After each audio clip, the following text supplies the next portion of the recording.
Suroto evakuasi Vina Cirebon dan Eki bersama dua polisi, di mana keduanya kini.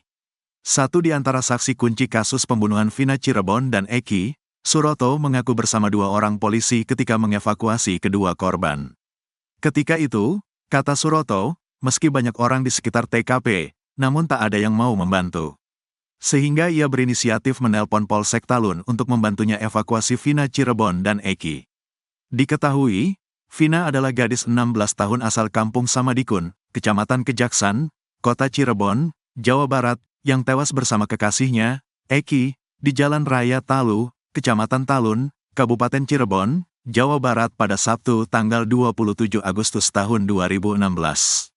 Keduanya menjadi korban penganiayaan geng motor. Kedua anggota Polsek Talun yang menolong korban bersama Suroto itu bernama Suja dan Suparti. Mereka bisa menjadi saksi kunci dalam kasus pembunuhan yang terjadi 8 tahun silam.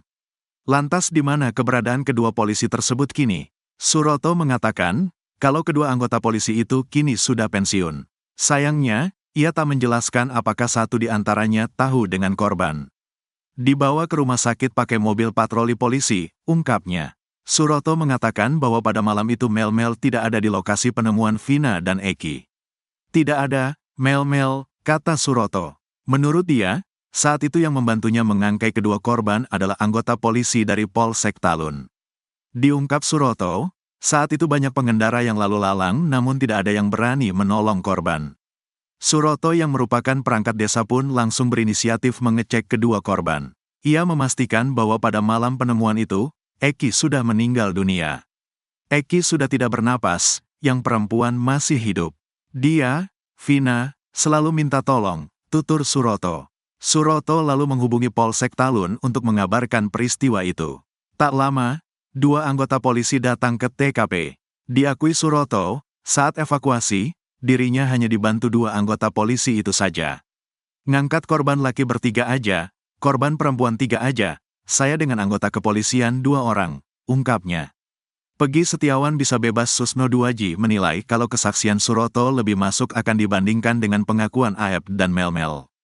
Kesaksian Pak Suroto ini lebih meyakinkan karena didukung oleh 2 anggota Polri, didukung lagi perawat di rumah sakit. Kalau kesaksian Aep, Mel-Mel tidak kuat, ungkapnya. Bahkan ia mengatakan jika kesaksian Suroto benar adanya, maka jalannya perkara ini akan berbalik 180 derajat. Termasuk yang sudah disidangkan, berarti hakim, jaksa, Polri membawa perkara itu ke depan sidang berdasarkan suatu rekayasa kejadian. Berbeda dengan apa yang dijelaskan ini, kata dia.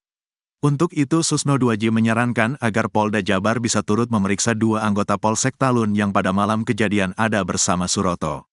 Kita berharap keterangan Suroto benar, makanya Polri harus memeriksa 2 anggota Polri, petugas rumah sakit, sehingga perkara ini bisa dibawa ke yang sebenarnya, kata dia.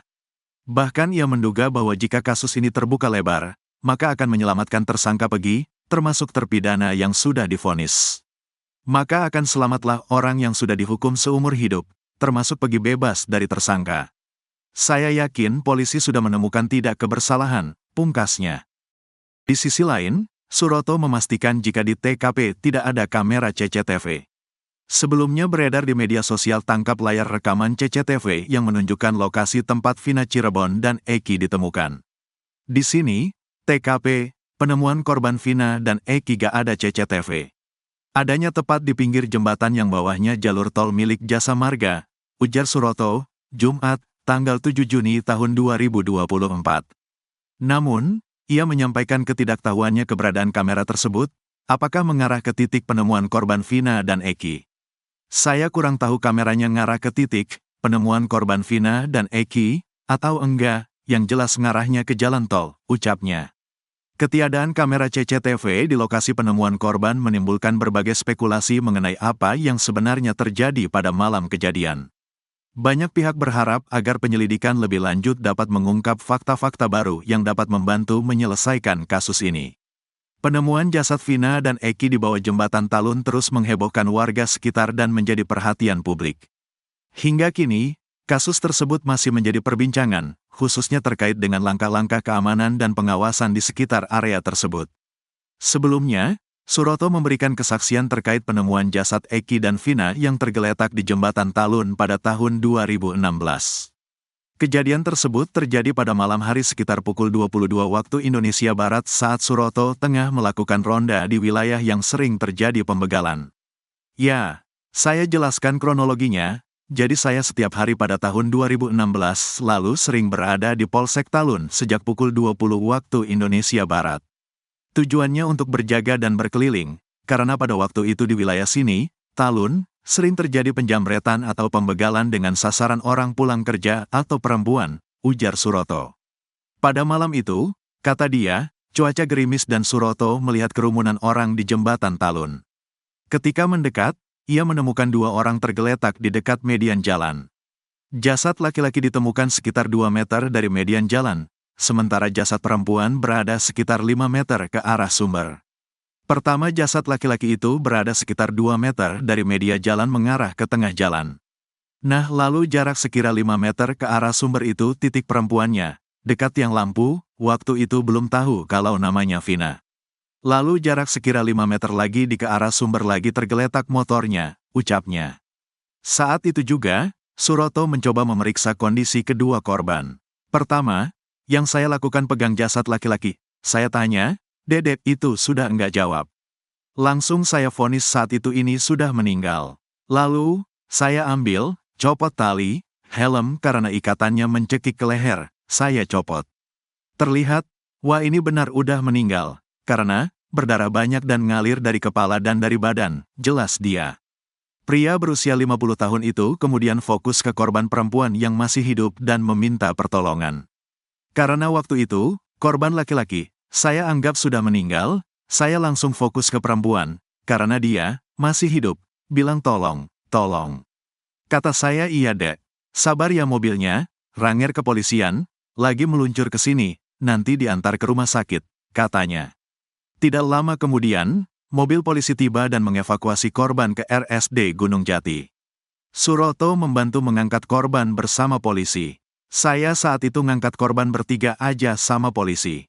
Sebelum saya angkat, sebelumnya, daerah sensitif korban perempuan, saya tutupin pakai jaket itu, rok itu tuh nyilak dan kemaluannya kelihatan. Waktu itu pakai rok dan celana dalamnya itu tidak sesuai seperti yang kita pakai, alias melorot ke paha. Saya naikin dan saya tutupi pakai jaket lukanya di kaki, tangan. Kedua korban, banyak lukanya, ujarnya. Suroto merasa ada kejanggalan dengan luka-luka yang dialami kedua korban. Kalau mukanya, enggak laki enggak perempuan lebam semua kayak abis disiksa, dia apa gitu banyak luka. Eki luka di kepala ada, pas saya copot, helmnya, darahnya banyak waktu itu, yang jelas luka parah. Mukanya lebam semua, ucap Suroto. Menurutnya, kondisi motor korban tidak mengalami kerusakan yang signifikan. Banyak sekali pengguna jalan arah ke kabupaten pada berhenti semua, ngelihat tapi enggak ada yang menolong. Kondisi motor enggak rusak enggak apa karena ketika dinaikin, kendarain, ke polsek juga masih bisa, jelas dia. Tak hanya saat ini, pada tahun 2016 lalu, Suroto juga memberikan kesaksiannya dalam persidangan. Saya ikut sidang 2 kali. Saya sampaikan, waktu persidangan, sama seperti ini, enggak direkayasa, apa adanya. Seminggu setelah kasus selesai dipanggil, katanya. Suroto pastikan di TKP pembunuhan Vina Cirebon dan Eki tak ada kamera CCTV. Suroto, 50, satu di antara saksi mata dalam kasus pembunuhan Vina Cirebon dan Eki, memastikan jika di TKP tidak ada kamera CCTV. Sebelumnya beredar di media sosial tangkap layar rekaman CCTV yang menunjukkan lokasi tempat Vina Cirebon dan Eki ditemukan. Diketahui, Vina adalah gadis 16 tahun asal kampung Samadikun, Kecamatan Kejaksan, Kota Cirebon, Jawa Barat, yang tewas bersama kekasihnya, Eki, di Jalan Raya Talu, Kecamatan Talun, Kabupaten Cirebon, Jawa Barat pada Sabtu tanggal 27 Agustus tahun 2016. Keduanya menjadi korban penganiayaan geng motor. Di sini, TKP, penemuan korban Vina dan Eki gak ada CCTV. Adanya tepat di pinggir jembatan yang bawahnya jalur tol milik Jasa Marga, ujar Suroto, Jumat, tanggal 7 Juni tahun 2024. Namun, ia menyampaikan ketidaktahuannya keberadaan kamera tersebut, apakah mengarah ke titik penemuan korban Vina dan Eki.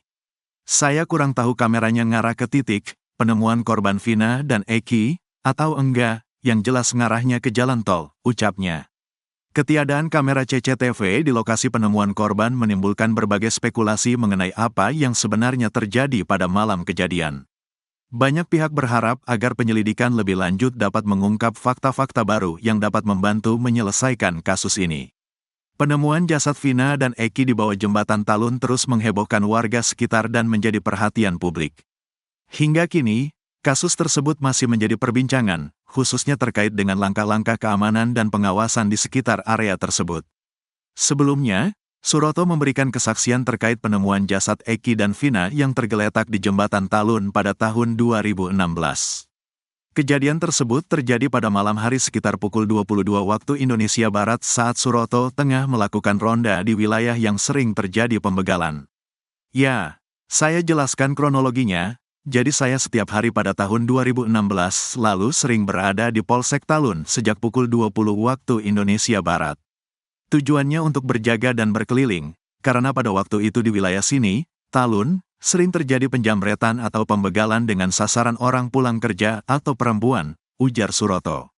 Pada malam itu, kata dia, cuaca gerimis dan Suroto melihat kerumunan orang di jembatan Talun.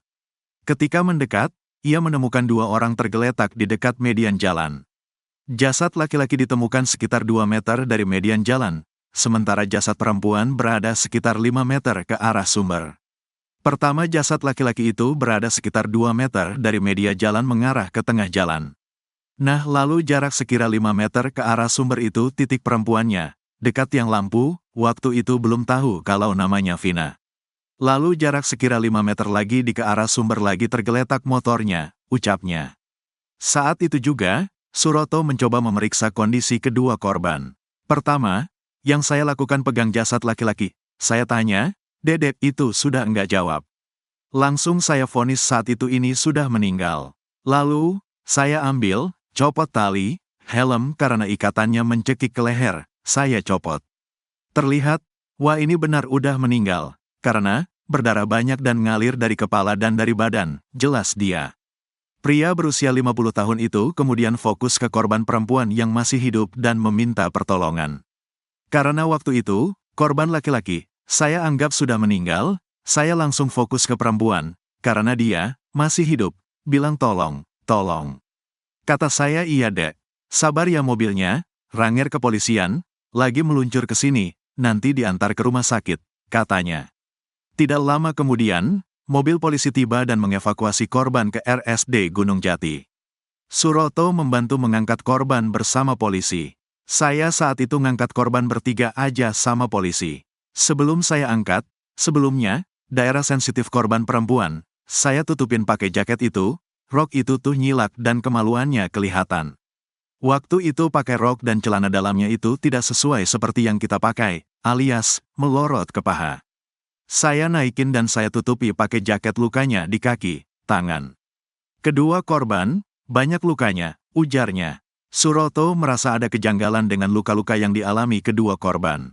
Kalau mukanya, enggak laki enggak perempuan lebam semua kayak abis disiksa, dia apa gitu banyak luka. Eki luka di kepala ada, pas saya copot, helmnya, darahnya banyak waktu itu, yang jelas luka parah. Mukanya lebam semua, ucap Suroto. Menurutnya, kondisi motor korban tidak mengalami kerusakan yang signifikan. Banyak sekali pengguna jalan arah ke kabupaten pada berhenti semua, ngelihat tapi enggak ada yang menolong. Kondisi motor enggak rusak enggak apa karena ketika dinaikin, kendarain, ke polsek juga masih bisa, jelas dia. Tak hanya saat ini, pada tahun 2016 lalu, Suroto juga memberikan kesaksiannya dalam persidangan. Saya ikut sidang 2 kali. Saya sampaikan, waktu persidangan, sama seperti ini, enggak direkayasa, apa adanya. Seminggu setelah kasus selesai dipanggil, katanya. Egy Ripra takut bertemu 8 pelaku kasus Vina. Mendadak, ciut, jika terpidana ngaku kenal. Egy Ripra mengaku takut bila dipertemukan dengan 8 pelaku kasus Vina Cirebon.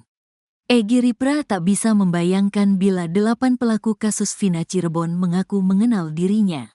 Padahal Egy Ripra mengaku sama sekali tak mengenal Eki dan Vina maupun 8 pelaku. Nama Egy Rian Prayoga alias Egy Ripra alias Apung RP terseret kasus Vina Cirebon.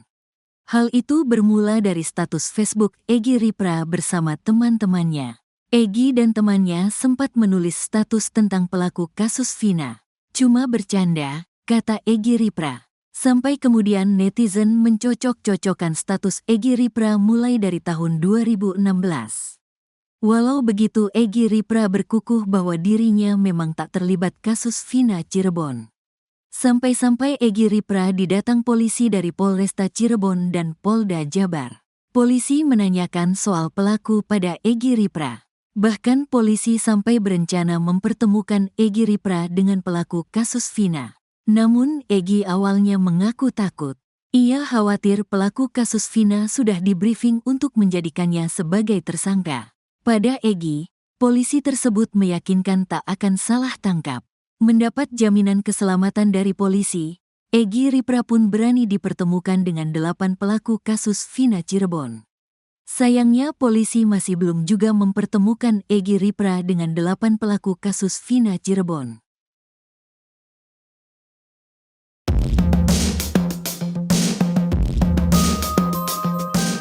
Egy Ripra mengaku takut bila dipertemukan dengan 8 pelaku kasus Vina Cirebon. Egy Ripra tak bisa membayangkan bila 8 pelaku kasus Vina Cirebon mengaku mengenal dirinya. Padahal Egy Ripra mengaku sama sekali tak mengenal Eki dan Vina maupun 8 pelaku. Nama Egy Rian Prayoga alias Egy Ripra alias Apung RP terseret kasus Vina Cirebon. Hal itu bermula dari status Facebook Egy Ripra bersama teman-temannya. Egy dan temannya sempat menulis status tentang pelaku kasus Vina. Cuma bercanda, kata Egy Ripra. Sampai kemudian netizen mencocok-cocokkan status Egy Ripra mulai dari tahun 2016. Walau begitu, Egy Ripra berkukuh bahwa dirinya memang tak terlibat kasus Vina Cirebon. Sampai-sampai Egy Ripra didatang polisi dari Polresta Cirebon dan Polda Jabar. Polisi menanyakan soal pelaku pada Egy Ripra. Bahkan polisi sampai berencana mempertemukan Egy Ripra dengan pelaku kasus Vina. Namun Egy awalnya mengaku takut. Ia khawatir pelaku kasus Vina sudah di-briefing untuk menjadikannya sebagai tersangka. Pada Egy, polisi tersebut meyakinkan tak akan salah tangkap. Mendapat jaminan keselamatan dari polisi, Egy Ripra pun berani dipertemukan dengan 8 pelaku kasus Vina Cirebon. Sayangnya polisi masih belum juga mempertemukan Egy Ripra dengan 8 pelaku kasus Vina Cirebon.